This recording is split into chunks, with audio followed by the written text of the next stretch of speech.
Passport issue ও নবায়নের ক্ষেত্রে police verification বাড়তে যাচ্ছে। বর্তমানে এ কার্য করে পুলিশের স্পেশাল ব্রাঞ্চ বা এসবি। জাতীয় পরিচয়পত্র ও জন্ম নিবন্ধন পাসপোর্ট ইস্যুর মূল ভিত্তি ধরা হয়। এ দুটি সঠিক থাকলে পাসপোর্ট দেওয়ার ক্ষেত্রে কোনো বাধা থাকার কথা নয়।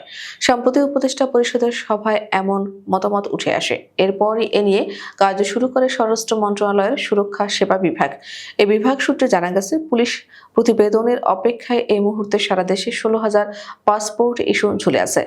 প্রতিবেদন পেতে অনেক ক্ষেত্রে দীর্ঘ সময় লেগে যায়, অথচ অনেকের অসুস্থতাজনিত চিকিৎসা ও অন্যান্য কারণে দ্রুত দেশের বাইরে যেতে জরুরি পাসপোর্ট করার প্রয়োজন হয়ে পড়ে। জনপ্রশাসন সংস্কার কমিশনের প্রধান ও সাবেক সচিব আব্দুল মঈদ চৌধুরী বলেন, পাসপোর্ট পাওয়া নাগরিকের অধিকার। এর জন্য পুলিশ ভেরিফিকেশন কেন করতে হবে? ইংল্যান্ডে পাসপোর্টের আবেদন করলে পোস্ট অফিসে পাসপোর্ট চলে আসে। প্রত্যেক নাগরিকের পাসপোর্ট পাওয়ার অধিকার আছে।